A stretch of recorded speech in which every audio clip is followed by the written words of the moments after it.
just before we came online. So, welcome everybody. It is lovely to welcome friends into the space.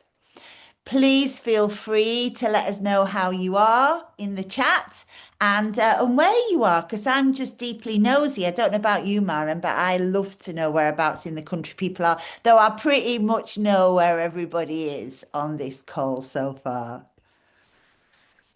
Lovely to Awesome. see you. Lovely to see you, Sinead, Helen, and Anne, and Joe. A few more people coming in now. We'll give it, as we always do, just a couple, 2 or 3 minutes to get everybody into the room. And then, because I just end up saying the same things over and over, and it's very boring. Hiya, Paul. Lovely to see you. Hello, you all right, Hi. everyone? Nice to be Yeah, here. good. Vicky, lovely to have you here. Oh, great to see your face. Hiya, Joe. I Oh, mean, lovely. by all means, in terms of cameras on, cameras off, because we've just got a short time today, haven't we, till 1 o'clock. So it is mainly me and Maren having a conversation that we hope will be really interesting for you. So feel free to do whatever makes you comfortable, whether it's, I love cameras on, I love to see people's faces, but if it's more comfy, to keep your camera off, that's also fine. No prob, Sinead. It's just great to see you here. Oh, miss your face. And Anne too, you're looking lovely. As ever, I think we had about 35 people signed up, but we know what it's like, and we know what it's like on a Friday as well. So people who've not been able to make it, we are recording, aren't we? And we'll be able to, share that with people afterwards. Well, Alt will. Yeah, absolutely. What do you say, Lou? Should we gently start with introductions and I'll get our slides up and we can see everybody who's joining us is obviously welcome to come and join in. Great to have you all with us. And we're really excited to be here for an AmplifyFE special interest group webinar. And thank you to Alt. We saw Christina earlier. She kindly popped in to make sure we were all settled and set up. So we're feeling very well looked after. And our theme for today is rest and resilience, CPD for uncertain times. And this is a topic close to our heart, Lou, isn't it? Because we often think about kind of FE and across sectors, kind of about workloads and all the superheroes and sheroes that we kind of work with. So, for those of you who don't know us, we'll do quick introductions. I'm Dr. Maren Deepwell, and I've worked now as a consultant and a coach across different sectors.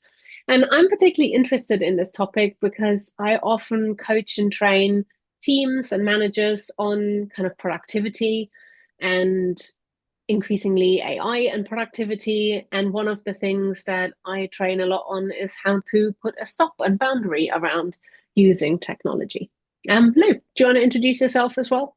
Yes, I think I know everybody who's here, which is so wonderful. I'm a green change maker, I'm thinking environment person, and I work with Joy, and I know so many of you here through the Joy FE movement.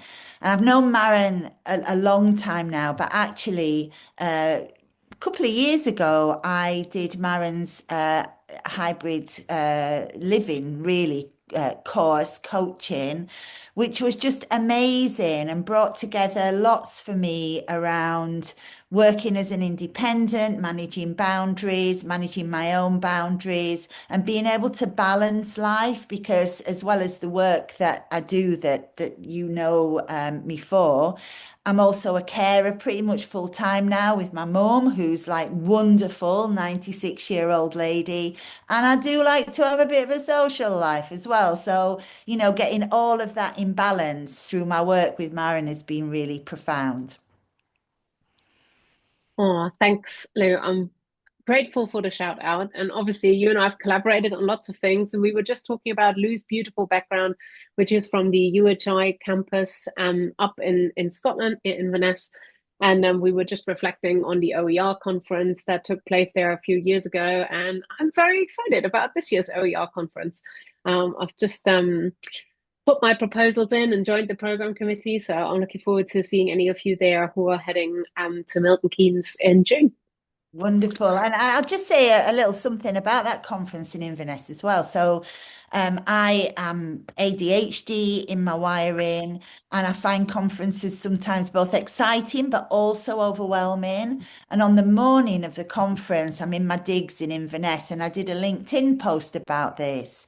And Maren got in touch straight away to say, we have a quiet room. And, the confidence of knowing that we had that quiet room as well as the beautiful campus really helped me stay rested and balanced. I don't think I actually went in the quiet room, Maren, but I needed to know it was there. So that to me is part of the whole thing. It's the way we manage ourselves on a daily basis. Yeah. Yeah, absolutely. And yeah, Joe, I'm glad you're looking forward to OER 26. Like, we're excited to have one of Old's trustees in the room as well, and from the Old Scotland group. So we actually have a kind of nice cross the UK kind of group here today. But what we were thinking in terms of the format for this session is we were going to keep it really open, and we really invite you to, raise your hand, join in the chat if you want to ask questions or points of clarification. We, we want to kind of make it as interactive as we can, but we also want to be respectful of your time. And this has kind of like 3 sections. We're going to be thinking a little bit about digital literacy and digital skills to begin with, share practical tools and approaches that you might want to try out or apply in your own practice. And then we also, at the end, want to share some ideas for finding kind of new energy and a fresh perspective, and really kind of give you a chance to contribute throughout. What do you say, Lou? Have I covered that all right? Is there anything else we need to add before we jump in? Perfectly, except that we have just got till 1 o'clock. We'll be totally respectful of that. But if anybody wants to stay around and chat afterwards, we don't have to rush off. Yeah, absolutely. Always up for more conversation. All right, then. So Lou is going to kick us off, and we're going to try and kind of go through our slides in a bit of a dialogue.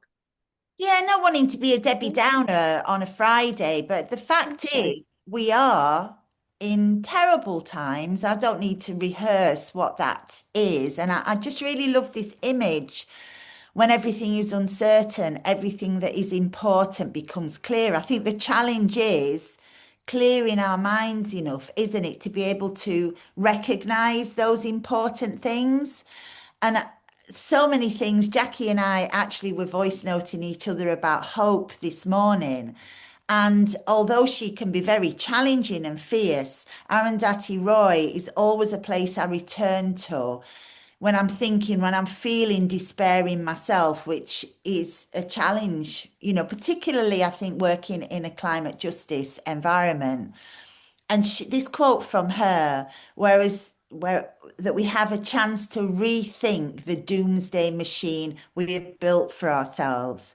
We've all been through COVID. Many of us here went through COVID together. Nothing could be worse than a return to normality. So part of what were thinking about in preparing for this session was, where are the paths of hopefulness and possibility that we can find for ourselves in little tiny moments?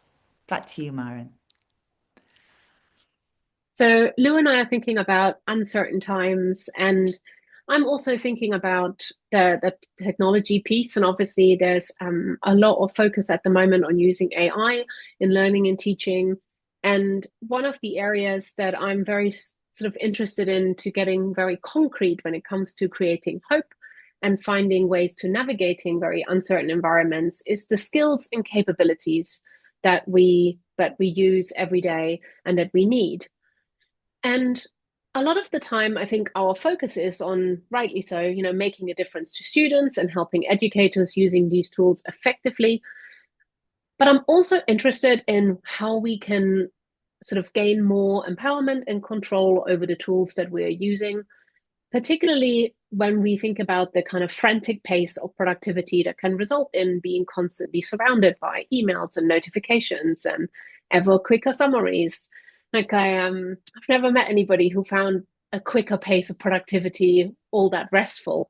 And so alongside finding ways to save time and being more productive, I want to shift a focus in this session on thinking about how we can slow down sometimes and find a way to step away from the screen and gain a bit more headspace and maybe, get something clearer or even get more done as a result. And many of you are familiar, I'm sure, with the GIST digital capabilities framework that we use so widely here in the UK. And this is this framework that I want to share with you here today. And I'm just going to skip here to the references just so you get a sense of what I'm talking about. Was based on kind of a number of frameworks, including Doug Belshaw's Essential Elements of Digital Literacies. And it's called the Dimensions of AI Literacies. And it's made by a whole group of people led by Angela Gunda. And it's really interesting that this framework kind of thinks about skills and unpacks them. This is an example here of the framework for learners, educators, and in the full framework, also leaders and managers, and kind of thinks about the different tools and capabilities that we need in order to have a more empowered relationship. And one of the things that I've really resonates with me about this framework is that there is a kind of clear and underlying assumption that there is kind of like a range, a spectrum of capability and skill, rather than a kind of tick box, yes, I know how to do this. And also that the skills are very closely related to the way in which we, need to build boundaries into our use of technology, not just for our own sake, but also to set a kind of sustainable examples for students. So this is kind of where my thinking about this session started, because a lot of digital well-being pieces and a lot of the things around rest can sometimes be difficult to implement if we think of them as kind of, things we'd like to achieve ideally. But there is, I think, a skills piece here that's useful in helping us think through how we actually get there. So Lou, back over to you. When we were planning for this session, we were really interested in the interplay between, our work has got like a real connectivity and we connect on so many different projects, but we've got different backgrounds. Maren, amongst many other things, is a technologist. I'm a user of technology, but not a technology expert. And I'm someone who always tries to write the body back in. But I was reflecting too on my AI usage and how I've been using it to get that clarity that I talked about on the previous slide, um, being able to see what's important in the midst of everything. And I would say that challenges for me, alongside the balancing of work and life and caring, are the sort of ADHD overwhelm type challenge, which I know there are people in the room who really resonate with that due to other conversations we've had. You know, that point where the executive function just shuts down and there's nothing you can do about it except, the sort of rest and body things that you do. And then also this sort of despair, information overwhelm, creativity that's almost too much sometimes and is unfocused. And I've been using, not, I mean, I'm agnostic about the platform, but I tend to use Google Gemini, who's getting used to me, which is getting used to me, to get through to some of that clarity. I might not always agree with what comes back, but when I've got a whole load of blur, actually saying what's really important in here is where I'm finding it most helpful. But equally and probably more helpful for me is this idea of writing the body back in. You might see it referred to as somatics or somatic grounding. I love that word grounding. There's a book which is really interesting called The Body Keeps the Score, and I can't quite remember who that's by. That was really helpful for me to understand we're not mind and body separate. The body is a site of truth, as I've written on this slide. inspired by this wonderful woman I'll talk about more later, Tricia Hersey, who styles herself as the Nap Bishop. And it's from her work that I get this idea of radical rest. I'll say a little bit more.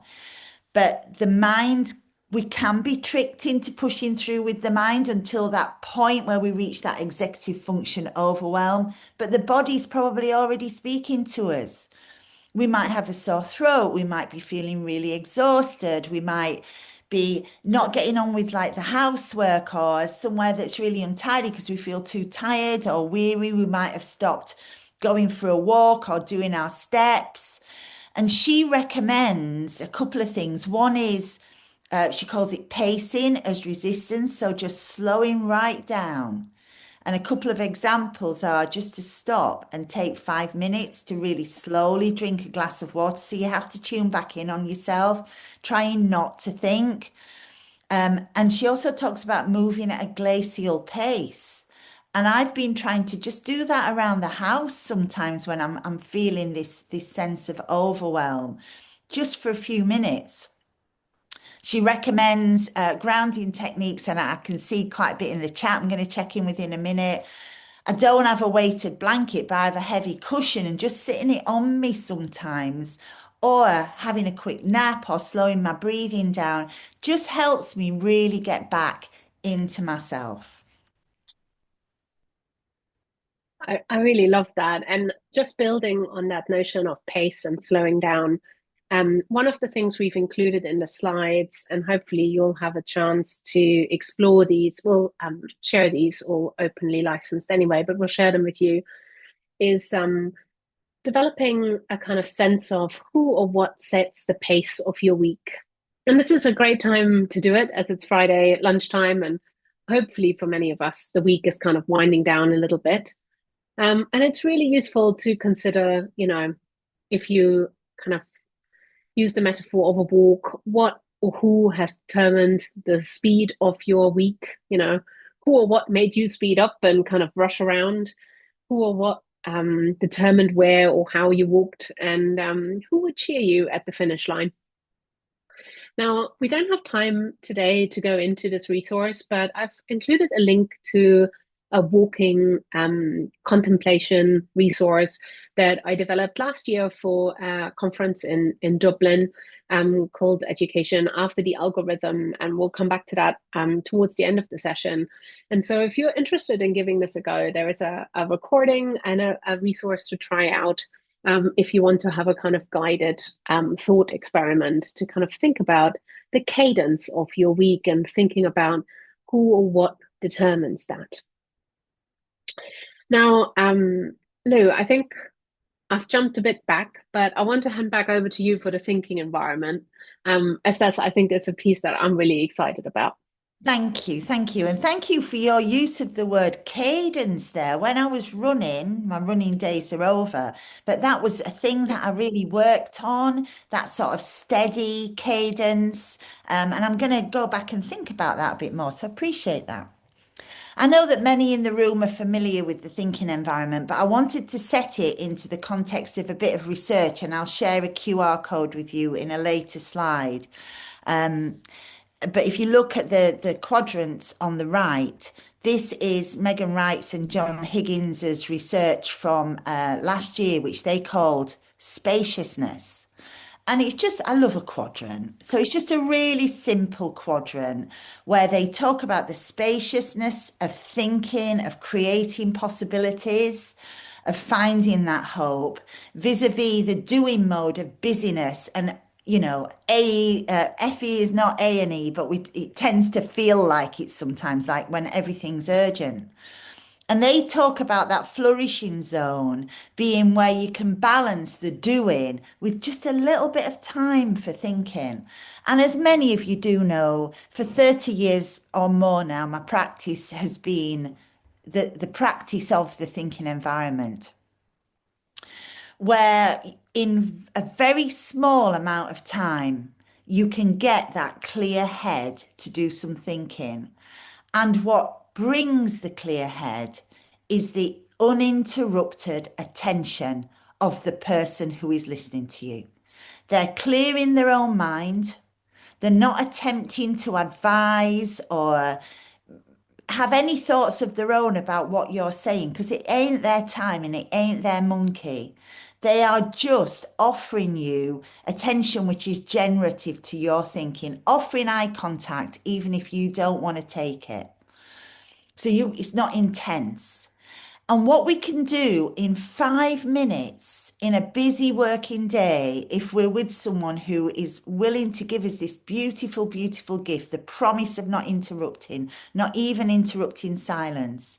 So if I was to say to you, Maren, have you got 5 minutes? And she's truthful and she might say, well, I haven't got five, but I've got three. Well, let's set the timer on the phone and then just listen to me for 3 minutes. And a minute of that might be silence. 3 minutes of it might be silence while I'm just quietening down the brain and getting to the thought I want to have. And that is just wonderful. And if, say, you really had 6 minutes, Maren, I might say, let's split that and offer 3 minutes each way. Or if we've got 10 minutes and a topic that we're both interested in, we might set the timer for 10 minutes and just go back and forth, not interrupting and committing to, if it's not a strictly equal 5 minutes each way, a genuinely reasonably equal sharing of the time. I know that probably everybody in this room has done some thinking environment with me, and we tend to think of it as a big thing, a culture change thing. But if all we can do is practice 5 minutes every now and then when we need it, then, that thinking muscle and that finding the spaciousness muscle really develops. Back to you, Maren.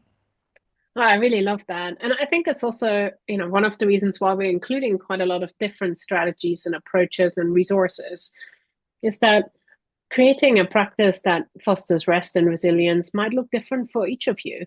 For some of you, movement might be better than rest. For some of you, it might be more about managing the technology. For some of you, it might be, finding balance between work commitments and other commitments. So these can be very unique kind of equations to try and solve.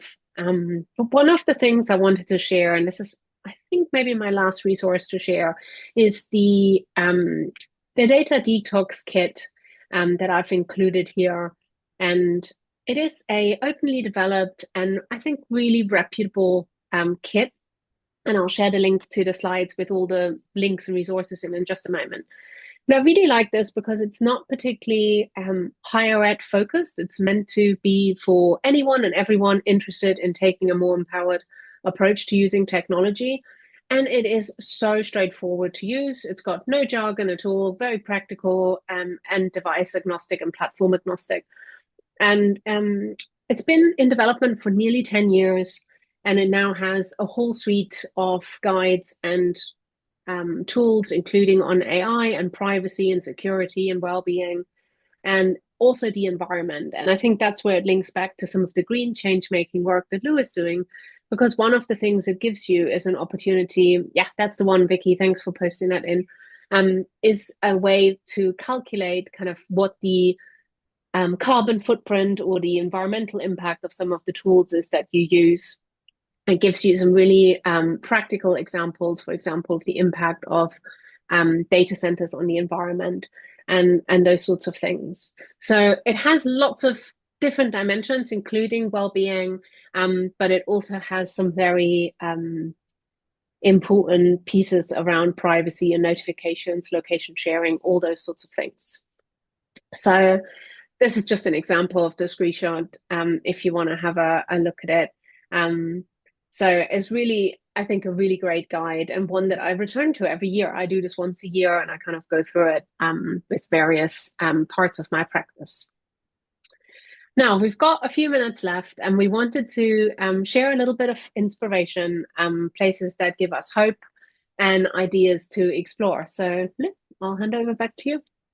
Yeah, I've referenced it in terms of context for the thinking environment, but giving yourself permission to pause. That for me has been fundamental to my practice of radical rest. You've seen this on a previous slide. The QR code there takes you to their short report. They did a shorter report and a longer report. And the shorter report begins, and I think this is fascinating. I've no space in my life to read this report. I think that's really arresting and very clever of them. And the report is full of all sorts of practical ideas, but it's also really compelling in terms of giving yourself that permission. Nobody is going to give you that permission. I love that. Yeah. And I really, that so resonated with me when I saw that quote, though, because it is one of those things. Sometimes it can feel nearly impossible to kind of pry open, a routine and busyness. And one of the things that really takes me kind of out of my head and into kind of a more reflective or more restful way of thinking is a lot of the work that Helen Beetham's been doing. And I know many people in the room will already be familiar with Helen's work. And I really enjoy her podcast series and also the newsletter. And I think the podcast in particular resonates with me because I don't have to be in front of a screen. I could just listen to it whilst I'm walking the dogs or doing something else. And there was one episode in particular, like they're all really great. But the one with Eamon Costello on human wisdom, I really enjoyed, and it really resonated with me, particularly coming from an open education background. So for me, this is one source of fresh inspiration. No? I mentioned the Nat Bishop. I didn't want to batter you around the head with this at the start, but why she stopped me in my tracks is because her nap work, and she literally runs napping workshops, right, is fundamentally connected to her identity and lived experience as a Black woman whose ancestors were enslaved people in the United States, who worked in the fields until they dropped, who were not allowed the luxury of sleep. And once I'd made that political connection, which I was also able to reflect back to my own ancestors in this country, not enslaved, but indentured people in the coal mines of the Northeast, her words, which are very powerful, very strong, that rest is not a luxury, it's not a privilege, it's not a bonus, it's not the wellness industry, it's not like a spa, it's not that. It's a biological necessity and a spiritual right. And again, to do that interface between the body, the digital, the mind, we are tired and we are not machines. Oh, I love that. Thank you, Lou. And I guess this is my final piece that I wanted to share. As I mentioned earlier in Eamon Costello's work, I found to bring this kind of a little bit more back to learning and teaching that this project, which is an EU-funded project called Hack This Course, um, was really timely for me, and I really loved it. It's an online course, all open and freely available, where kind of thinking about rewilding and reclaiming education, and particularly for students, kind of offering really practical approaches from zine making to, actually heading outside that can be used in the classroom and thinking about kind of wild approaches to learning and teaching. And the last one from me, rest is about so much more than sleep. And it is also about sleep. So when we're not able to sleep well, obviously the day that follows is harder. And I want to recommend all the resources that are freely available from the Sleep Charity, which was founded in 2012 by a good friend of mine, Vicky Beavers, in Doncaster. Wonderful charity. Her son is ADHD, never slept, and she was really struggling, and that's how she came to found the charity. Really recommend the podcast, and I've put the QR code on there. But if you look for their website, they don't just work with children. They work with professionals, they work with adults. And thank you, Vicky. And there's all sorts of wonderful resources and campaigns that they have that really can help with sleep. And I think Jackie really summed it up beautifully just now in the chat. This is exactly the point is kind of Lou and I are really thinking and want to, encourage you to think more about the kind of skills that we need in order to make sure people don't just learn how to do more and how to be more productive, but really thinking about how we can slow down as well and set some boundaries. And just to finish off, before we go into any questions, here's the link to the slides. I hope it's really helpful to you. And Lou and I will stay online if you have questions, or you can reach out at any time if you want to continue the conversation. Yeah, absolutely. And just to relate to something Vicky's just put in the chat, Prentice Hemphill said a wonderful thing, which is a boundary is a place at which I can care for you and also care for myself. And again, I find that really helpful on a daily basis to keep me in line. But boundaries are something we need to walk constantly, aren't they? Thank you so, so much, everybody. Feel free to go, feel free to stay. But it's been just lovely seeing your wonderful faces. Yeah, same for me. Thank you all for coming. And yeah, Lou and I have got a few minutes, so please do stay if you want to chat more or have any questions for us. But I'll pause the recording here.